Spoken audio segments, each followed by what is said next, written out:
funny how everyone that starts a business and it's going well, they get asked, how did this happen? You end up having some asshole in your life that forced you to do your own thing. I had that at my last job. This new boss started and he kind of just verbally abused me so much that I was like, nah, I'm doing my own job. I'm doing my own thing. I'm out. And so the stress from just managing that job, going into development, I feel like my stress is probably 30 to 40% of what it was, sometimes even less. Wow, okay. It's yin and yang, but development doesn't suit everyone. What is success to you? I think it was a learn to love it experience. And there's always pitfalls that you can fall in, but then you've got no one else to blame but yourself. Number one thing if you're struggling is to catch up with people about it. Ben Visser, thanks for coming on the pod. No worries.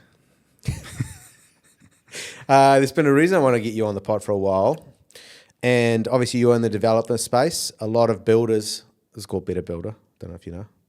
A lot of builders listen to this podcast, at least 6 or 7 last time we checked the analytics.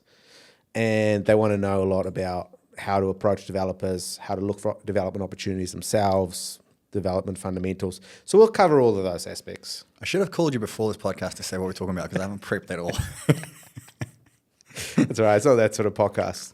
So I've got a beer. Ben's got a non-alcoholic drink. So you've been off the alcohol for a while. What's the reason there? Why are we not drinking at the moment? Off the alcohol's probably pushing it, but I did my elbow. I dislocated my elbow on the 30th of December. How did that happen? I've decided I'm going to start calling it a sporting injury because there was a sport involved, wrestling. Just unfortunately, there was about, I'd say 9 to 12 gins involved, but I'm not sure. Someone else was pouring them. And then I fell on it, and a guy fell on me. My arms are hyperextended a little, so I think I hyperextended it while we're on the lawn, just mucking around, nothing serious. And then he tripped kind of on the grass and fell on me. And then I tried drinking maybe 3 times since 2 months, and each time I regret it. But it's for like weddings and that kind of thing. Right. So I just couldn't be bothered being sober at the wedding. So would you say that you have a mini drinking problem or major drinking problem? No, it fluctuates. It depends where my marriage is at the time.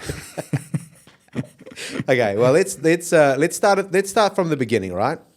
So people want to get some background. There's a lot of stuff I don't know as well, probably. But tell me a little bit about your upbringing. You obviously, we'll talk a little bit about the triathlete stuff. You were a New Zealand sports person for a while. But who was Ben Visser or Fisser in high school? I assume you were a jock then? Were you the cool guy? Were you nerdy? Who were you in high school? No, it's topical. I've been thinking about this a little lately. Discussed it with someone on the weekend. I moved from an intermediate school to a high school that was out of zone. So I had to make all new friends. Wow, okay.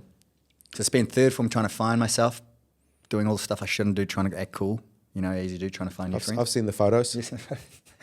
Actually, yeah, I remember third form, 6 months in, I realised if I'm going to belong here, I've got to bleach my hair, and it's got to be a bit longer. And you've got to see my Dax wax in the morning when I get to school. It's got to be a couple of chunks in there. I don't know if you tried Dax wax. It doesn't wash out. Yeah, no, it doesn't work. It doesn't wash out, no. You could put that stuff in like your car oil and it'll be fine. Anyway, so did that. And then fourth form, started making more friends, got a bit more like, accepted. And then in fifth form, played rugby up until mid-fifth form and then started triathlon. Tried to do both, but you can't play rugby on Saturday, get all rucked up and bruised, then try and race a triathlon on Sunday. And also the triathlon training rips all your weight off, which I didn't realise. So every game I was getting tackled a bit harder, and I was like, oh, gee. Anyway, so I kind of left the rugby and went triathlon. So how did you get into triathlon? That's seems like a very specific sport to get into. You need gear, you need a bike, you need running shoes, you need togs. How do you, budgie smugglers, how do you get into that sort of sport? Because rugby is like you play with a touch on at school and then you just go, right? Everybody how does someone get into triathlon? My parents said I shouldn't get into golf because it's going to be too expensive, and I did anyway when I was younger. And then when I got into triathlon, they kind of sigh of relief because I thought, well, sweet, here we go. It's not going to be in this rich person sport. I can't think of a sport that costs more, except for formula like the motorsport. Outside of it, there's not a sport that costs more because you got the bike. Back then as well, if you needed a decent bike, you were starting at like $6,000, whereas these days like $2,000. Right. Anyway, long story short, so all the gear cost a fortune. But my dad, two things. My dad did Ironman and cycling, so that's kind of something that was cool when I was growing up. And then at my school we had, when I was fifth form, we had Terenzo Bizzoni, national everything champion in endurance sport and world champion. Wow. Sorry, just after school he was world champion. So he was national champion everything. His brother was national champion everything in the juniors, and Ben Kinder, my other friend, was national champion intermediate. At high school there's junior, intermediate and senior. So you just happen to have all these people at your school? We had every New Zealand triathlon champion at our school in that year. Well, sorry, in that 3 years that I was there, that last fifth form to seventh form. And so it was just kind of nice to get into it. Heaps of funding, heaps of coaches around, so it was just natural. And what do you, when you do triathlon, what's the first thing you start with? Swimming. So if you don't like swimming, it's a very daunting sport to start. Yeah, I've been there. Yeah, you know what it's like. You feel like you're drowning. And then the thing is in triathlon too, you're not jumping into a pool, you're jumping into the sea, first of all, so it's ocean, usually a little bit choppy, so you're breathing in water. And then you've got between 30 and 150 people beating you up. And then you get to the first buoy, and then it's just everyone coming together to one spot. So if you're not comfortable in the water, it's very daunting. But luckily it's first, so it sucks when you start, but then it's done. I'm quite good at swimming very fast for about 20 meters, but I can't do long distance. How do you transition? I probably just have fast twitch muscles, Like I'm probably like a Conor McGregor kind of type. Is that why, or what? Can you learn to swim long distance slowly?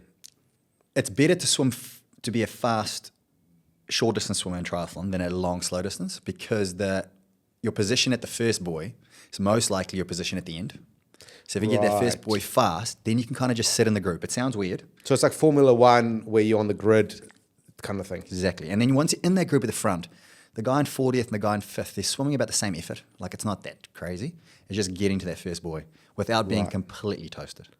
Okay, so then you get into the swimming, you get a bit more comfortable, and then what's next? Cycle. Straight onto the bike, wet body, exhausted arms, no blood in your legs. And then same thing. That first 5Ks makes your whole race, most of the time. And why? Is that just because of the good transition? And do you get lactic acid in your legs at that point? Very, very high levels, yeah, because your heart rate's so high because it's transitioning from arm exercise to legs. And cycling itself is a very high heart rate sport. And what's like the skill? Who are the people that do the best between that? Is it people that can push through the pain, or that can transition quickly from one skill to another? Like what's the skill there in terms of like going from swimming to biking? The ones that do well. In the past, it varies, but I do feel like the guys with the bigger engines, often ex-swimmers that start triathlon, are very good swim to bike, and then sometimes they suffer a little on the run. Sometimes that transfers over to running as well. But strength helps a lot. Like I said, when you get out of swim, you've got to sprint from the end of the swim to the start of the bike. Because if you lose 5 or 10 seconds there, that could be the difference between catching that group. Because the cycling in triathlon, as of the last, I think, 25 years or so, is draft legal. So the group you're in is very important. Right. If you're in the second group and you don't catch the first group, your race is over. That's just where you're at. That's just it. And unfortunately, in the second group, the guy that sits on the front works the hardest. So nobody wants to sit on the front. So you get this like, hey guys, are we here just to be second group and be last, or are we here to work together and catch that first group? Most of the time, it's not catch the first group. The pros now seem to be a little bit better at organising themselves, but you need to be able to get on that bike, sprint out of the water, so you're just full of lactic acid, but still have strength. Get on that bike, have a fast transition, but everyone's transitions are pretty fast now. Like I'm talking under 20 seconds from swim goggles off onto your bike shoes on, 20, 25 seconds.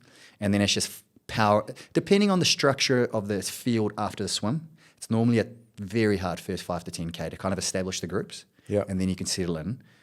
But then every now and then there's a type of race where people are just racing hard on the cycle all the time. Right. But yeah, that first 5, 10K is brutal. It's very, very difficult. And then after that, so you come off the bike and then onto the run, and then you just run as fast as you possibly can. Like how do you pace yourself? How does that work? Same thing again, and it's less, with the cycling, obviously you get a drafting advantage.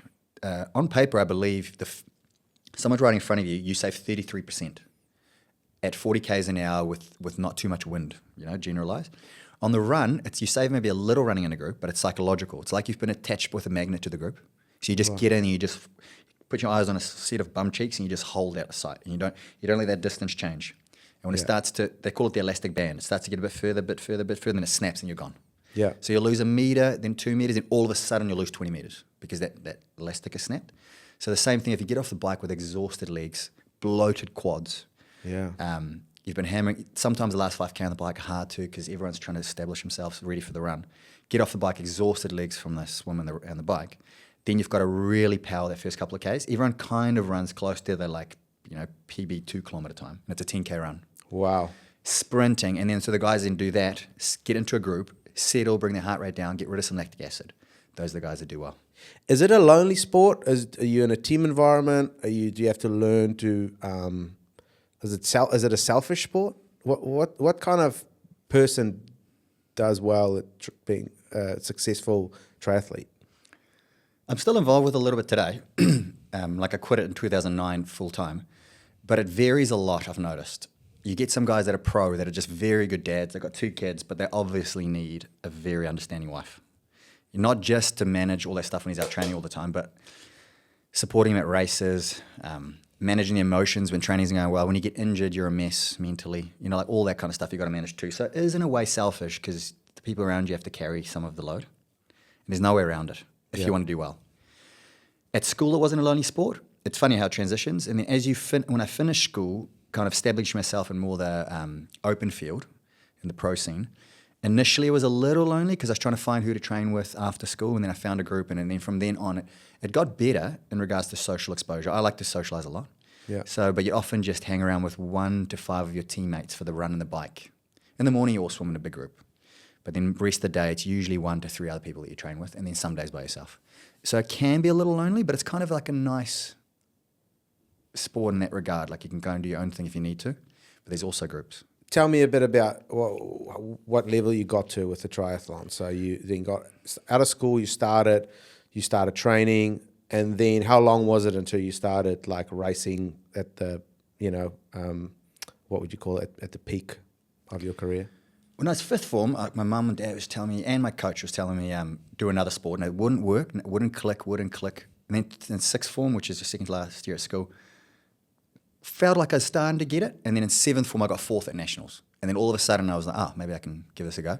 So then So are you saying they didn't really believe, and you didn't perform in a way that they kind of believed in you, and you're like 5th form, they were kind of like, try something else, and then you just sort of clicked when you were at 7th form? We had the national secondary school triathlon champs in Orewa, 2002 when I was 5th form. And they raced the junior girls and boys and the intermediate boys and girls, which is all high school, but the lower 2 levels, together. And I got 3rd to last or 2nd to last, junior boys and girls, intermediate boys and girls, out of everyone. Wow. My mum and dad were there, and they were just a little bit like, hey, come on. They went to national cycling champs 3 months later, and I got dead last. All 3 stages, dead last. And they were like, and I could hear them whispering one night at dinner to a family friend. They were just like, yeah, he got last. They didn't even care. And I was like, well, this sucks. Now everyone knows I got last. Anyway, and so 6th form I got a bit better, 7th form I got the 4th. And they're like, okay, maybe he's all right at this. And then in March 2005, I made the New Zealand team. He got 3rd at nationals, elite, under 20. And when that happened, I got sponsors. I got signed to, back then it was called the New Zealand, it's called the carded program. So when you go on the carded program, you get all your medical stuff funded. You get allowance every year to live, so they get pay your accommodation and and a few other things. Like you kind of get accepted into High Performance New Zealand, and the triathlon budget was quite big because Hamish and Bevan won silver and gold at the Olympics 2004. So 2005 when I got into it, they were just like had so much money, so many staff, and they were just like go for it. Right. So I was really very fortunate actually to be part of that. Is it like a lot of other sports, like the more gold medals your country gets, the more funding comes the year after, or the? Correct. Yeah. Like most of our sports, it's all based on Olympic medals. So if you Right. don't make Olympic medals, your funding gets cut. When did you then go overseas? Did you go straight after that, go to Europe? 2005, got 3rd at nationals, won the spot for the world champs, but it was in Japan in the summer. So I stayed here and just raced Asia once or twice. We then went to Cairns to do a month because Cairns is hot in our winter. Yeah. And in Japan, summer was our winter. And then so we went there, trained, did a month there, then raced in Japan, came back, and then started applying for the European teams. And it took me till December to secure one. And then in 2006, April, I went to Europe for 3 years with a French team. Yeah. And was that fun? Yes. It's kind of like, those French races are incredible. It's like playing NPC rugby. But you got to keep in mind, in France, every European triathlete's racing in France for a team. There's about, I'd say, 80 teams, and then there's 25 in Division 1. In that, you've got you can have as many Europeans as you like in your team, but only one non-European, and I was that for my team. Right. And so you end up having like all the world's best non-European athletes getting selected for all these teams. So when you race there, you're effectively racing the Olympics plus, because for example, if you're racing Spain, they only take 2 or 3 of the Olympics, but they have 6 athletes that are almost the same. All 6 of them race the French Grand Prix. Wow. So sometimes the Olympics was slower or easier to race than the bloody French Grand Prix. Wow. Okay. So that must have been really cool. So was that very hard? You just sort of like, you just live, eat, breathe, training and at triathlon, or do you guys have a bit of fun when you're over there, or what was the vibe? You do have fun, but looking back, we didn't have enough fun. You get too focused on the sport, too worried about like recovering and resting and eating the right things. So you can remove some of the joy if you're not careful. The guys that seem to keep the joy in all sports seem to do better. And I think it's a lot of people, especially when you start having bad races, you start getting pissed off, or you're injured, or if things aren't going well, you start getting pissed off and start getting too caught up on little things, and you start losing the joy. Whereas you see the guys that just go out there and have fun and stay professional and focus, but see the joy in the whole process and how it's only a short period of your life. You got to enjoy it. Those guys seem to do well. Interesting point on that. I used to race with two twins. One was a little bit more positive than the other. Both awesome guys. One was a little more positive. One was a little more negative. And their performance was just slightly, that difference in mentality was the difference in their performance throughout their careers. Really? It was very interesting to watch. So when you were a triathlete, were you like a winner? Nah, I wasn't. What's the opposite of a winner? A really good athlete that gets second or third. So would you say that, like looking back now, because it's a long time ago, do you think looking back now that is there anything you would have changed going back? Like, and what is it if you would have changed it? Certainly would have backed myself a bit more. I remember running trying to win the Oceania Champs 2008, running in Wellington, 1 kilometre to go, me and another guy, Tony Dodds. And that little bit of doubt was just lingering. And in the end, I lost by about 20 centimetres. Wow. And I'm pretty confident if I just said to myself, hey, you can outsprint this guy, go for it, I would have beaten him. Just I that didn't. Yeah. small margins. That's what I mean with those two twins. Both great guys. The one is just like, hey, I'm hurting, he's probably hurting, this is fun. The other one goes, I'm hurting, he's probably hurting less. Oh, right. So he wins, he doesn't win, Right. Yeah.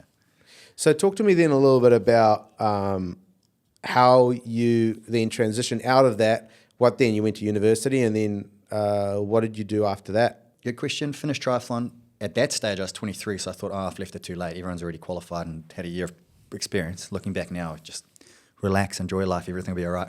But went straight to university, studied finance, degree at Massey Uni, and a property management evaluation degree, double major. And then what was the goal there? You wanted to do what after that?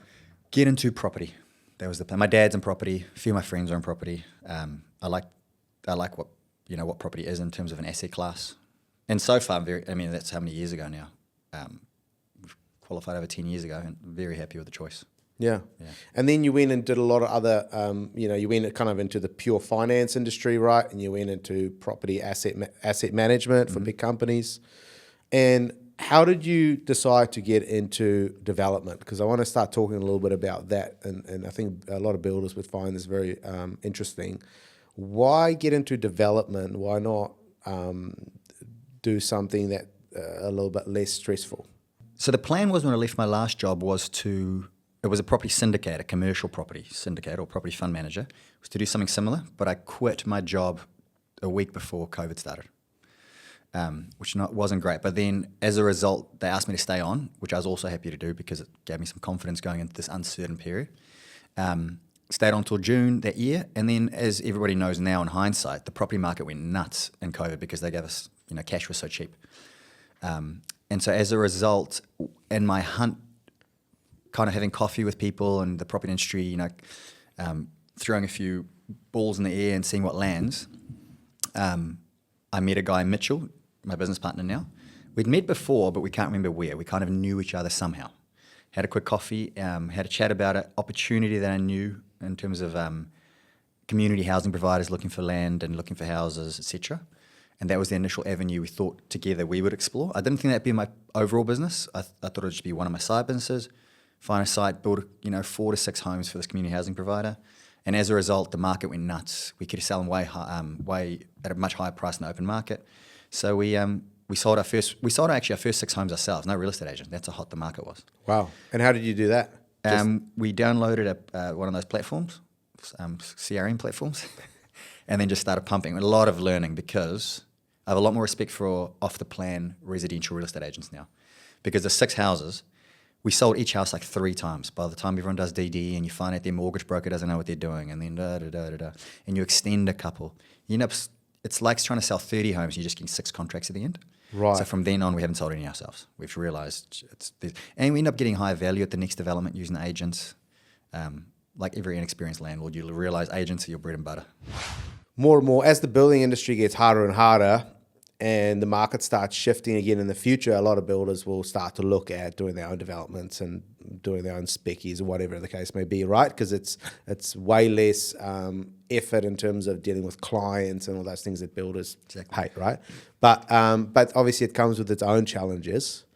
So what did you think development was going to be like before you started that 6 unit development, and what were some of the surprises that sort of came along the way that you found? The first surprise was, so keep in mind my last job, which was actually a blessing. It's funny how everyone that starts a business and it's going well, they get asked, how did this happen? You end up having some asshole in your life that forced you to do your own thing. I had that at my last job. This new boss started and he kind of just verbally abused me so much that I was like, nah, I'm doing my own job. I'm doing my own thing. I'm out. And so the stress from just managing that job, going into development, I feel like my stress is probably 30 to 40% of what it was, sometimes even less. Wow, okay. It's yin and yang. But development doesn't suit everyone, because keep in mind, every dollar you've saved goes out. Then for 18 months, it trickles out. 18 months later, you get paid back if things go well. And end of the day, to do a development, you need a reasonable amount of capital. And to get your hands on the capital is a lot of pain.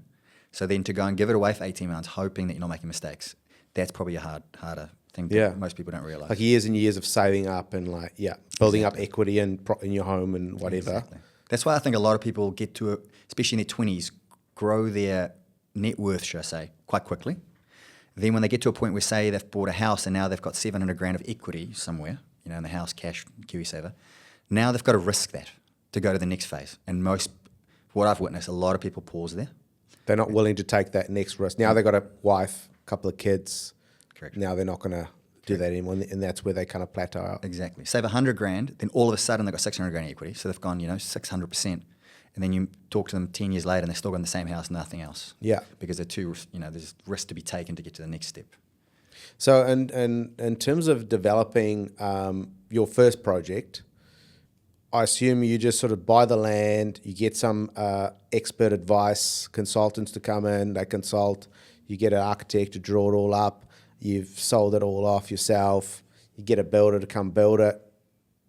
Pretty easy peasy, right? Make your money, on to the next one. Was it as easy as that? Yeah, like I told my wife, we work this morning, bought a site, called the builder, 6 weeks I'll go and collect the check. In a funny way, it is actually quite a simple process. But unfortunately, when you say it like that, yeah. But there are lots of things along the way that you have to navigate. Like, for example, we had a big week with council last week, which takes a lot of, patience. And so what are some of the examples of things that can go wrong? Time is your worst enemy with developments. So keep in mind, say I said before, say we spend 3 million on those 6 houses, roughly speaking. Your finances then, so when you get to the end, your finances drawn down. And quite often at the end, when you have CCC delays or title delays, which is the most common one, obviously you have to have everything done on site, your title 2 to 4C signed off, and then that goes to Land Information New Zealand, LINZ, and then they vary between 5 and, 100 days. So when you're sitting at the end there with 3 million of debt at whatever your funder is funding you at, often second-tier funders, your daily cost to wait for council to send you a document to say, hey, look, you failed on the retaining walls, you need to change this. Each day to get your architect or your structural engineer then to update the drawings and resubmit and give council a phone call. Each day is thousands of dollars, and your margin can get eaten up. I was surprised. This is something I wasn't quite aware of, how quickly your margin can disappear at the end. I'm talking a couple of months here or there, depending on the project. Right. So people think they've built the project, they're ready to go. They're like, cool, we're just waiting for title now. And what they don't know is the bit after that of like how that can get all chewed. The margins can get chewed because of funding costs or whatever, probably more funding costs, right? Yeah, you're just sitting with all this debt. Whereas through the project, it's like gradually growing. You're sitting with all this debt at the end, and then you start getting these like document battles. And you're knowing like we got a spelling mistake on the last development. It cost us like a week. You don't want to work out what that spelling cost. Spelling mistake cost. It was horrible. But anyway, so that's what a good developer, and we're working towards getting perfect at this if we can, is to get documents for CCC very well lined up. And your 2 to 4, which is your titles, get that submitted early, get that out of the way so that you're waiting for CCC and not titles. Right, okay. And so then how do you personally deal with, okay, take yourself back, close your eyes, take yourself back. You're there, that week of you waiting for your CCC. How do you deal with the stress of that during that week? What do you do? All I can see is my psychologist talking to me that week. No, so when we're waiting, so you see when I was waiting for the CC, what am I doing? You're waiting, and every day it's like thousands of dollars. Okay, now we lost another few thousand. Now we've lost another few thousand. Now we've lost another. And you're just at the mercy of a third party. How do you handle that level of stress? We've only had one development where we were a little bit upset with the delay at the end. Considering development in terms of standard practice, our developments go really fast. We normally construct for 9 months, 3 months paperwork, with 12 months in and out. Settlement of land to settlement of houses. Wow. We had one where about 2 months beyond what we wanted to go on titles. And so we just literally you just have to be squeaky wheel. You just call and find out who's got it on their... Because when you call old Jeff at his office, he's got a pile of titles sitting there, and you call him every day, he's going to pick yours up. And as a result, we got it through quicker, I think, than we would have, but you just got to be squeaky wheel. Right. Yeah. Just call. Yeah. And what's the biggest mistake you guys have made so far in your development? That one there was trusting a consultant to manage that document process for us. And it became evident very early on that we need to manage it, so we did. And then they got better and we relaxed a bit. And then as we got closer to title, there was a couple of niggles that came back from the titling process that was kind of difficult for us to know those issues were there. But in hindsight, we are a lot more, we really micromanage the titling process now. Even though our builder's helping us with that in our survey, we're micromanaging them to... Nobody likes to be micromanaged, but it's such an important aspect of your development. Like I said, Yeah. you can have a very successful development. If you don't manage that part well, could be see you later, you know? So then it's actually very important to not, if you are a builder, whoever looking to get into development, you can't really rely on your consultants just to get everything done, right? You're going to have to make sure you have your eye over everything and make sure that things are progressing smoothly and things are getting done, and you have you're almost educating yourself throughout the process, right? Correct. And we're trying to put together our dream team of consultants, and they can all work together because it's all integrated. Yeah. And a dream consultant for us is someone that's efficient, not too expensive, but cost is one thing, and is quick at responding and knows what they're doing. So that when you send something to council, for example, or your structural send it to the architect, there's not this back and forth. That there can cost people months and months and months. That's when you see some of these sites scraped and it sits there for a year. So we've now almost got our dream team. I think we're very close. I can't really think of anyone to replace right now, and we can rely on them a lot. Yeah. But you've got to keep in mind, whilst you've got the best consultants, it's still your money. Nobody cares about your money as much as you. Yeah. And another month for them and a few $1,000 doesn't mean anything to them. So you do have to, everyone's got their own motivation. Your motivation is to make money as development, so you've got to micromanage that important part. You talked before about building the dream team. Part of the dream team is picking your best builder. Mm-hmm. Okay? There are builders out there listening to this that may look at, in the future working with developers and want to position themselves in the best possible way. Let's start this way. What's the worst way builders can approach you and try to get get the work for one of your developments? The first thing I get surprised by, especially Kiwi builders, because they're smaller teams, is the per square metre rate. It's just too low for them to price at. Sometimes 25, 30% lower. The parties we've used in the past have been larger and have the ability to buy in bulk. Big teams, the offices, the proportion of office staff is quite low compared to the amount of people out on the field. So we pick a team that's, first of all, is an office team that's amazing because, like I said, the processing thing is everything. We need we need responses to emails throughout the day. Yeah. We're talking to architects. We can't get you responding at 10 p.m. at night after you've done your invoicing because you're a 4-man band. Yeah. So we need an office team, a strong office team. We need professional people because they often will communicate with, Housing New Zealand we're working with at the moment. They'll communicate with them as well. So we need somebody that's really stand up. And that also then, that professionalism will reflect in the way they manage your invoices and variations if you have them later. Yes. So we pick a team that's professional, good office team, enough people out in the field so they've got the resource to manage 6 houses or more, which is quite a big undertaking. Our builder previously has subcontracted some of the building work.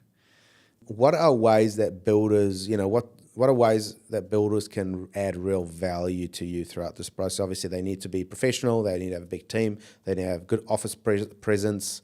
People that can get back to you quickly. What are other ways, like sort of intricate ways, that they can add real value to you as a developer? One thing that's really helped us is our current builder is helping us with, they've been very good at all the paperwork, council paperwork. Quite often builders will get you to the admin side. If you've got a good builder and they've got a good office team, their trigger for their final payment is CCC. Right. So for them, it's actually in their best interest if they have a good team to manage that, because then they're putting that in your hands. So they incentivize to kind of get that done so they can get paid, drawn down. Correct. Yeah. And for us, it's been, like I said, if you've got a good team and a switched on builder and a good site manager and a project manager, that process gets handled. And then we can focus on, other things to add to the development instead of running around doing admin. So that's really useful. Early builder involvement helps a lot. So if you've got a builder that's maybe done a couple. So they can help with bringing the cost down and so forth? Correct. So that early design phase with your architect and even your civil work, they can give, because keep in mind, civil engineer and architects, even the best ones, they're generally not developers. So they're paper people. So you got the builder on the ground, he'll see your paper and go, hey, in reality, this might work a bit better. Right. And we've had a few of those instances where it's saved a lot of money, made the whole development look better, more efficient, etc. Yeah. So I think that's a really important thing for a builder, if they can be involved early, but have the expertise to add value. Yeah, no one can add value in a way of like practical value, in a way of reducing cost and making things look good at a lower cost than a builder. Like not a architect, not an engineer. Like builders have this they seem to have this sort of practical aspect about them where they can just kind of like, no, we can make this work. Like, it's like that logical mind that they have. We can make this work at doing it this way on the ground, practically makes sense, rather than the architect would just sort of drawing up what looks good, or the engineer will over-engineer stuff and the builder will be like, we don't have to go through all that rigmarole. We can just do X, Y, Z, and this is way easier. I've just found that over the years, like builders are actually really just logical, and it adds a lot of value to the client. In your case, being the developer. You always get the builder on site. Oh, the architect. Tell him we can't do that. It's like, okay, it kind of makes sense. You can't really build that. Right. So it does make sense to have the builder involved early on. For them to also be proactive in terms of how they add value in terms of the paperwork. And obviously if a builder's done these types of developments before, then that's even a bonus because they've been there, done that. And so another thing they actually add a lot of value in as well is if you're deciding on, say, we build brick. There's not just one brick, there's lots of bricks. And they vary in price significantly from like 60 cents a brick to like $4 a brick. Don't quote me on that. So we need to know what's available, what's easy to build with. This brick, double the price because half the time versus, this one's a little bit rougher looking, but there's heaps available. This one has 3 months to order from Spain or whatever. So for them to know that these bathrooms are available and these ones aren't, they've put those bathrooms in before and they had to replace them because the bad, this or that. So they're on the ground with that stuff. Whereas the architect and developer really, to a degree, isn't. Yeah. So that's where a good builder can come in at the early design phase and be like, good idea, guys, but this is not going to work. What are some of the advice you have for builders out there that are thinking about getting into a partnership with another guy, whatever, to start a building company, or someone wants to buy in? Do you have any sort of thoughts or advice around how to pick the right partners and what's important and what do you have to look out for? Good question as well. Obviously, I've just been through that almost by accident. The best thing I've done, and I read this years ago, the best thing I've done is have a business partner. I read this years ago. Someone high up in business said, first bit of advice when you start a business, find a business partner. By accident as well, Mitchell, my business partner, his personality is quite opposite to me. That works well. But I also think you've got to be careful of that. It works for us really well. But if you find a personality that's so different that you just misalign your goals, or you get to the end and there's lots of grey area decisions you have to make in business, especially development. There's not one way to do anything in development. So often there's decisions that need to be made where this is a moral decision, this is not a moral decision, this makes a little more money, this one doesn't, for example. So those decisions, if you're yin and yang, one guy's a bit of a, he wants to just grab every dollar, and this guy's like, I just want to help the community, that's not going to work. So you need to find alignment in morals and interest and make sure you're able to gel on a day-to-day, even when you're under pressure and things aren't going well. but you can't be the same person because then you're also going to clash. Yeah. And it works really well in meetings too. So we've done actually both. We've been bad cop, good cop, and in different scenarios, whether good cop, bad cop. So it swaps depending how pissed off one of us are at that specific thing. So that also helps. So to summarize, someone you can gel with in any circumstance, but you've got a little difference in character, so you can complement. Right. Yeah. And you guys you recommend having different skill sets? So almost the most important thing is making sure you're both bringing value. You can't both be plumbers coming in. You can, but it'd be nice if you came in as a plumber and you came as a builder, and then or a project manager and a builder. Or Mitch is the developer. I was the commercial property funds guy. So that really went really well. Yeah. Right. So he came with like the knowledge of how to put the development together. You came with the knowledge of how to get funding effectively, and then you guys learn each other's expertise as well. And you bring double the contacts. Yeah. So like that early on, that helped with a lot of things. Because at that stage, everyone was going to be a developer. So every consultant was getting called by old Bruce down the road who just decided he wants to develop his backyard, and he ends up not doing it. And so then funding was a big one, because our relationships with funders from our previous jobs, everything like that. So you bring contacts, expertise, and energy. You need energy. Yeah, absolutely.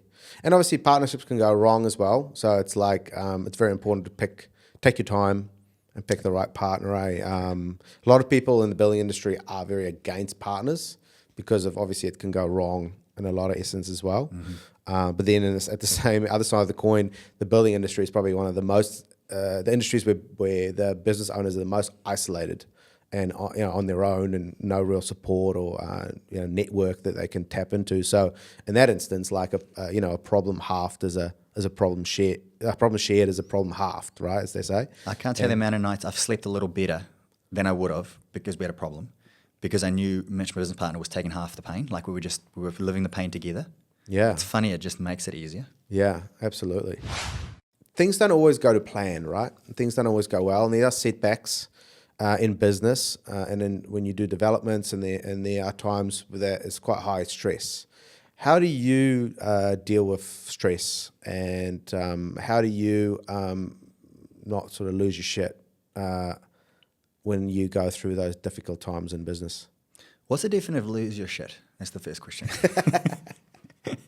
How do you're like, because I do lose my shit quite often. I never ask my wife. If you recorded me often, you'd be like, wow, he does. Your wife actually is coming in now to answer these for us. Is this 0%? I guess just because the construction industry is a very stressful industry, and if we could sort of share how we deal with help each other. Find practical ways of how to deal with stress, and that's probably one of the most important things we could do at the moment. I've mentioned it on a previous episode, but I think like around 55 tradies took themselves out last year, and it's like one a week. That's quite a lot. It's the biggest proportion in any industry. And so, and obviously that's people that have lost hope and are just sort of done, to a point where they opt out of life. What are sort of, not advice, but what are sort of things that you've done that's really helped you manage your stress levels and help you kind of keep healthy on a mental level? Wellington Airport today had, if you're waiting for your flight, you can get your hair cut into a mullet for mental health today. And I thought that was actually, I think it's quite a cool idea because it gets people talking and out, even though I don't know how many people did it. But construction is interesting in that regard because, like you said, a lot of guys suffer. Very topical at the moment because the construction industry is under pressure. So you're getting a lot of this, I hate my job, whereas 12 months ago, for the 10 years before that, it was everybody's loving it. Keep in mind there was still stress. But this last 12 months, I've never seen so many tradesmen, and I'm not talking about people we use, I'm talking about friends, the guy that comes and does just some work at your house. Just down in the dumps. Suffering, yeah. And so you witness that. And I think, like you said earlier too, suffering alone's way worse. If you have a business partner, like I said with Mitchell and I think it's affected my mental health less because I had the ability we call each other and you kind of talk your way out of that, that really micro thinking. We can get lost in a thought that's not relevant. We really just look at holistically what it is and let's manage it. And that helps. Albeit there's been some nights where I wake up with little panic attacks. But so for me, the big one is if I drink too much alcohol, like if I party on the weekends and I have a few bit of bad news on Monday, Tuesday, my body doesn't like it. So as you know, I bought an ice bath, sauna. So I do a little bit of that to help stress. You don't need that. I think number one thing if you're struggling is to catch up with people about it. And the last thing you want to do is catch up with people about it.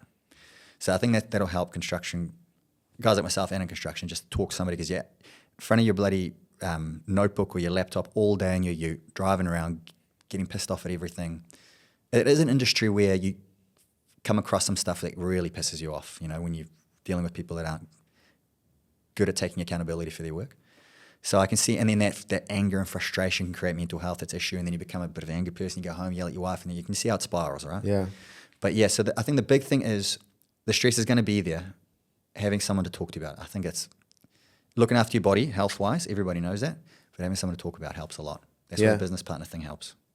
Yeah, I definitely agree with you. I think I don't think people really understand also the importance of that fundamentals that you just brushed over, that you keep your body healthy. You're very healthy. You've always, trained, and it's maybe because from your triathlon days, it's sort of just flown over.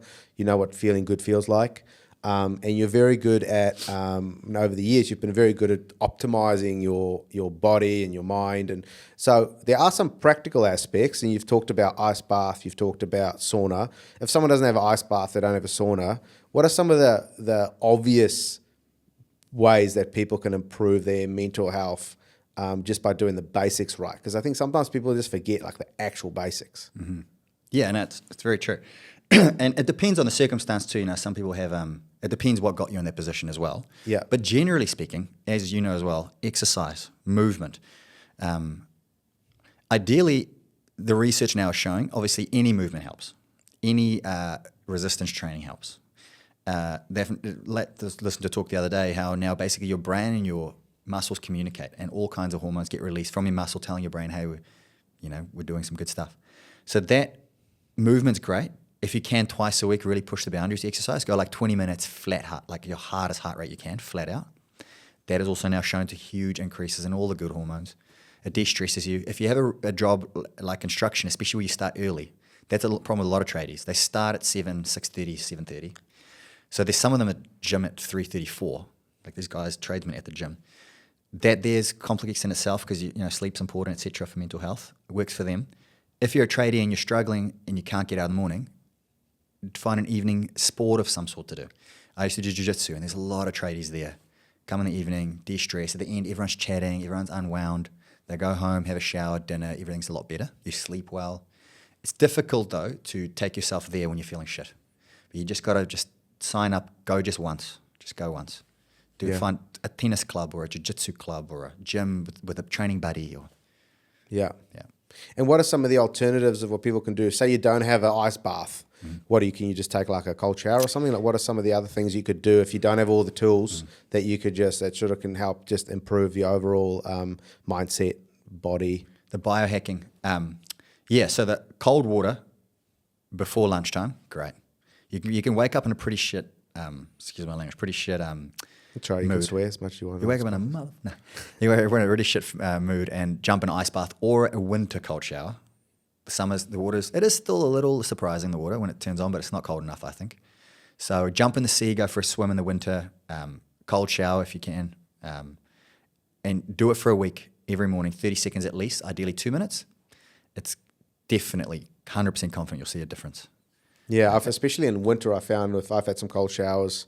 In winter, especially if you wake up and you're feeling a bit groggy and you're feeling a bit down or just even like a bit nego, and you jump in a cold shower for like 2 minutes, 3 minutes, and you jump out, you just you feel like you want to just be like, woo, it's amazing. Just immediately you feel like $1 million just from taking that pain, or I don't know what it is, but maybe it's, I don't know, maybe it's just like pushing through the difficulty of it, then get you to the other side. And then obviously the importance, you mentioned before as well, of sleep as well, sleeping enough. I don't sleep nearly enough. But is there any ways that you've found you can improve your sleep? Yeah. End of the day, if you can do everything you want, if you're not sleeping well, you're not going to feel good, physically or mentally. I was reading actually this morning about soft tissue injuries and correlation between certain activities, like too heavy lifting, a few other things, in regards to correlation to injury. a lot of things you think cause injury don't. Lack of sleep was one of 3 things that had a strong correlation to injury. Lack of sleep. So long story short, with that, like I said, that evening sport, it just takes you away from all your invoice and contracts for the day it took. Just unwinds you so you can sleep well, activity-wise and mind-wise. A sauna, if you can, even if you sit in your car in the sun in the evenings, just the point where you're starting to feel your heart rate feels uncomfortable. In a sauna, that's like 15 to 30 minutes. Right. In a car, you can get a car to 50, 60 degrees in the sun now in the afternoons. Or a hot bath. Sit in a hot bath till your heart rate's uncomfortable, get out. Then your temperature skyrockets, then your skin temperature dips, and then all your sleeping hormones start and everything, and you sleep deeper. So do an evening warm exposure of some sort, or heat exposure. Right. It helps a lot. Yep. And then another thing is also simple. Just get a good, clean multivitamin. Because if you haven't got all your minerals either, and you're lacking stuff, especially if you're stressed, you end up having all kinds of imbalances in your mineral levels. Right. Your body is just like a big electrical system. If your minerals aren't there, it's not going to work well. Right. So just the multivitamin, just like from the pharmacy? Yeah. I mean, people can really get into their own nutrition and really customize it for them. But if you get a good, like a Ben Warren, Be Pure, he has a really good multivitamin from all natural sources, nothing synthetic. And I find a really good multivitamin, and I take it every day. Right. Yeah. Any other sort of resources that people can look at to, you're talking about biohacking and stuff. And a lot of that stuff's even just fundamental, right? Any resources out there that you normally look at, or podcasts you listen to, books you read, things like that, people can normally check that into that sort of stuff if they want to educate themselves? So over the years of podcasting and listening to all this stuff, there's kind of 3 cross-check agreements now. Any health practitioner that goes on Joe Rogan, I want to listen to them because generally they're the best in their field. Second is Andrew Huberman. He's just Dr. Andrew Huberman is just incredible for holistic biohacking, mental, psychological hacking, physiological hacking, everything. Very good at explaining it in real life terms, of how this is going to help you. And then Dr. Rhonda Patrick, also really good for nutrition, peer reviewing. If she peer reviews a study, you can relax. Yeah. They're very critical. They're very good at looking at logically. They've got no financial incentives. Yeah. So you end up getting some good answers for how it can help your life. In terms of life and improvement and living a healthy life and a full life, I'm going to play a little exercise. I'll name a substance, and then you'll go tell me if you think it's good or bad. Oh, God. Okay? Should we play this game? No, that's 100% fun. 100% fun. Alcohol. The world would be better if we didn't have alcohol. Like opioids. Useful when you are in desperate need, but 95% of it just ruins people's lives. Yeah. If you look around the world, from Africa to America. And what are some examples of opioids in New Zealand that they prescribe? So here, the doctors, I think, are getting a lot more cautious with it now, but not cautious enough. And keep in mind, I say this with a grain of salt because opiates, man, if you have a surgery or a bad injury, opiates are the best friend. Like it's because builders get a lot of injuries and stuff, and they get put on painkillers and opioids. So, what are some of the ones they prescribe that they may and know, it's a very just to be topical aware question because I had the shoulder surgery 3 years ago, and when I wore the brace, everybody, all the boys, especially tradesmen I chatted to, asked me what I was having for painkillers, and I had tramadol. That's a very commonly prescribed here.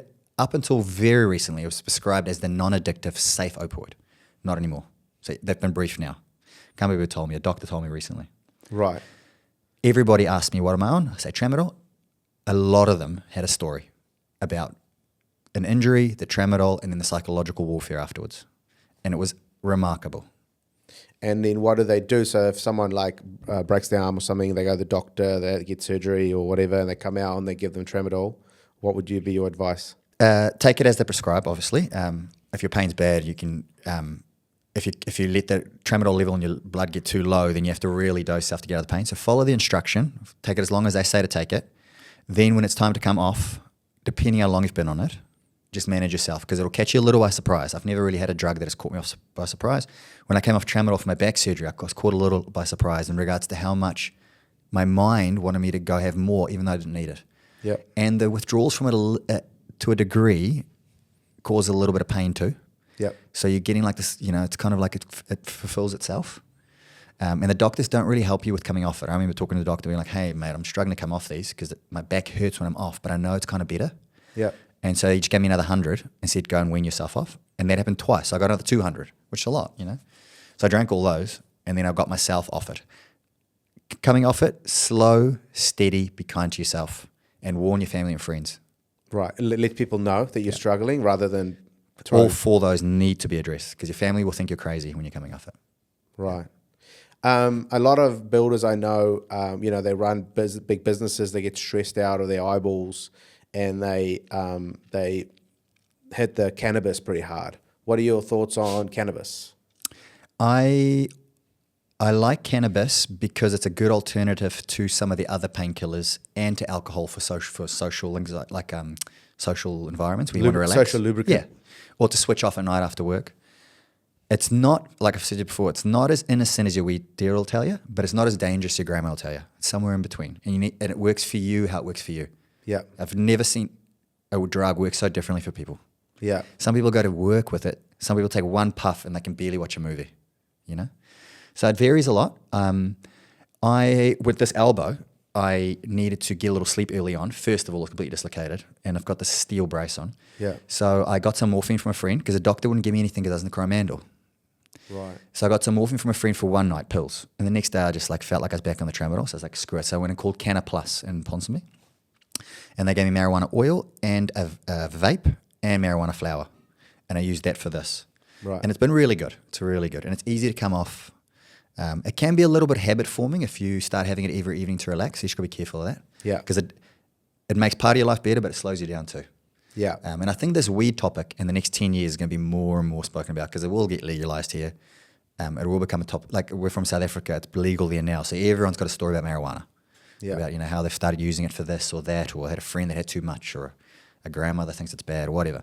So this conversation will be more topical, but overall I think it's a useful drug, but it's still a drug that will change your state of mind and how you are as a person. Yeah. Somewhat. So just keep that in mind. Magic mushrooms, psilocybin. What are your thoughts on that? So far, we're going in order of usefulness. It's going up, up, up, up. Yeah, okay. So in my mind, psilocybin, probably out of all drugs, safest drug. With a disclaimer, if you have psychological issues that are significant, like bipolar and schizophrenia, you need to be a little bit more controlled with how you use it and maybe under supervision. But for majority of the population, I think it's a useful drug in a bunch of ways. The last few months, when you go to social events now, people are drinking less and taking more mushrooms, and it's different social groups. So it's been very interesting for me to see. And do they take like a big dose, small dose? Very small, all under a gram. And to give you an idea, a gram is a pretty big, like you're having a bit of fun, like you're out partying. Like you feel it. You take a gram, you feel in it. You don't want to be at a parent's house when you've taken a gram. Like they'll know. Yeah. Guys take up to 4 or 5 grams, even more sometimes. But the guys at the parties are taking micro, so 0.3, from 0.1 to 0.3. And then some of them throw a bit more back. Some people like to push the boat out. Yeah. And it's very social. And the best way to describe mushrooms is a very beautiful, clean feeling. So when you hang around with people that are also taking mushrooms, it's a very good experience. Yeah. Everyone's on a great buzz. There's none of this like couples fighting or this guy losing his shit. Like everyone's in a good buzz. Yeah. If everyone's able to control themselves, obviously. Yeah. It's a very nice environment. And that's why for that I like it. And for mental health. Right. I think it's going to be the big game changer over the next decade or two. Cool. Well, I think it's good. We could have had a few other ones as well. I'm going to, in this format, I'm going to do a quick little rapid fire questions, and then we'll finish it off. Are you happy for me to do that? Yeah. These are just questions I normally ask builders, so some of them might be relevant, not relevant. How big is your team? 2. How many projects do you guys complete last year? 0. Last calendar year, 0. Oh, last calendar year, 0. Yeah, because with development, it's a lot more like longer term type projects. Correct. What's the lowest gross margin that developers should be aiming for? Like I said earlier, it depends on development, but we generally now 15% if it's a reasonable project, generalized, because then you'll get funding for it. You'll have a little bit of leeway if you have some mistakes. Project management software or spreadsheets? We have been very spreadsheet focused because there's only 2 of us, but I have used the platforms. The more I use them, the more I like them. And I think if you want to grow as a business, we're only 2 people and it's already useful. Yeah. From CRM to project management. I think as we go forward, we're going to be on software. The software now is so amazing. Any specific software that you like? No, I've used two. I can't remember the first one's name. The second one I used was Procore. Okay. And I quite liked it. It worked well. And I think the builder liked it as well on the other end. Yeah. Cool. And it's a great way for you guys to communicate with each other. Correct. All the photos are on there, all the RFIs, variations, plans. One spot for everything. Yeah. Are you a van guy or ute guy? Ute. Are you a radio Hauraki or George FM? Hauraki. Oh, that's surprising. Are you too mean or too nice with your contractors? Most of the time too nice. But there's no in between. That's my problem. Towards the start of development, too nice. Towards the end of the development, too mean. Yeah. Are you extrovert or introvert? Extrovert, I think. Favorite business or non-business book you've read? Probably Iceman. That Wim Hof? No, sorry. I haven't read that one, but I'm sure it'll be good. But no, Iceman, the hitman for the mafia. Oh, Yeah, okay. similar guy. Who is your business or life hero at the moment? I really like Mark Cuban. I like his attitude. I know obviously very little about him. I just like his attitude and the way he dresses how he wants and says what he wants.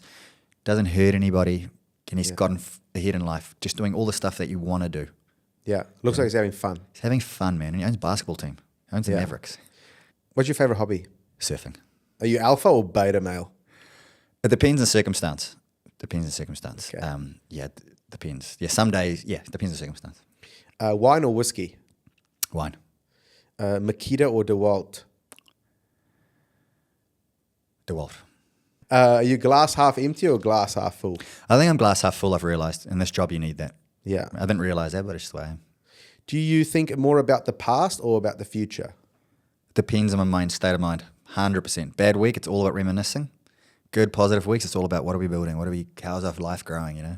Live fast and die young or live slow and die old? Live fast and die a little bit old as well, I'd like. But I would rather live fast and die young. Yeah. Hero existence but forgotten or average existence but remembered forever? I think hero existence, because if you're a hero, you're doing stuff that helps people. And then so kind of, Who cares if you're remembered or not? I'm lying on the ground. You know, if while I'm here, I'm a hero and I'm helping and it's fun. What's the last piece of advice you have for a young apprentice starting today or a young builder looking to get into development?